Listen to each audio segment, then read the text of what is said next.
السلام علیکم ورحمۃ اللہ وبرکاتہ۔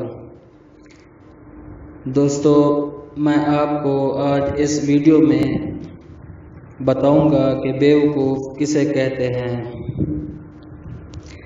کہتے ہیں کہ ایک بہت بڑے سیٹھ نے ایک ایسے شخص کو نوکر رکھا جو دماغ کا موٹا تھا۔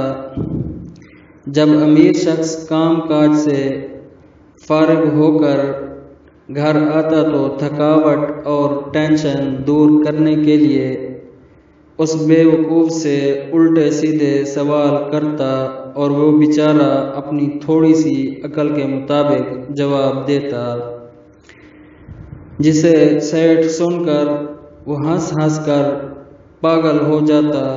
یوں اس کی سارے دن کی تھکاوٹ دور ہو جاتی۔ ایک دن اس امیر آدمی کے ذہن میں خیال آیا، کیوں نہ اس بیوقوف کا امتحان لیا جائے۔ تو اس نے ایک سفید چھڑی اس بیوقوف کو دیتے ہوئے کہا، یہ چھڑی تم اس شخص کو دو گے جو تمہیں اپنے سے بھی زیادہ بیوقوف ملے۔ وقت گزرتا گیا، وہ امیر شخص شدید بیمار ہو گیا۔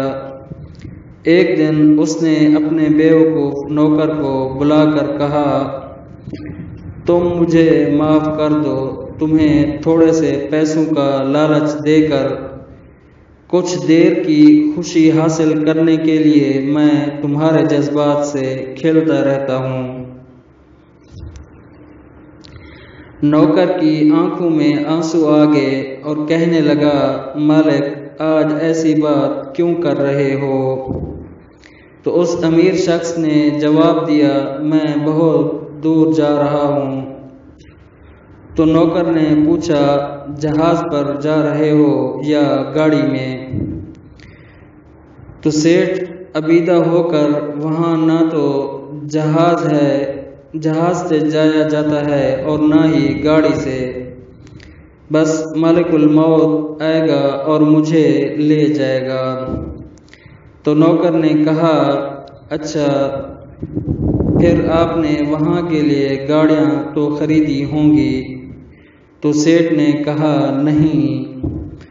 تو نوکر نے کہا، اچھا خدمت کے لیے نوکر چاکر تو ہوں گے اور رہنے کے لیے بہت بڑا بنگلہ بھی خریدا ہوگا، کیا اپنا سامان پیک کروا لیا ہے؟ تو سیٹھ نے کہا، نہیں، وہاں کے لیے میرے پاس نہ تو بنگلہ ہے نہ ہی نوکر چاکر، اور وہاں خالی ہاتھ جانا پڑتا ہے۔ تو نوکر حیران ہوتے ہوئے کہا، پھر واپس کب آؤ گے؟ تو سیٹھ نے کہا، جو ایک مرتبہ وہاں چلا جائے واپس نہیں آتا، ہمیشہ وہیں رہتا ہے۔ تو وہ بیوقوف نوکر تھوڑی دیر کے لیے تو وہیں کھڑا کچھ سوچتا رہا، پھر اچانک واپس اپنے کمرے کی طرف بھاگا۔ جب واپس آیا تو اس کے ہاتھ میں وہی سفید چھڑی تھی۔ اس نے وہ سفید چھڑی اپنے مالک کو تھما دی۔ تو سیٹھ نے یہ دیکھ کر حیران ہو گیا اور وجہ پوچھی تو نوکر کہنے لگا، مالک کافی عرصہ پہلے آپ نے یہ چھڑی مجھے دی تھی اور کہا تھا، یہ چھڑی اس کو دینا جو تمہیں اپنے سے زیادہ بیوقوف ملے۔ مالک مجھے اس دنیا میں سب سے زیادہ بیوقوف آپ لگے ہو۔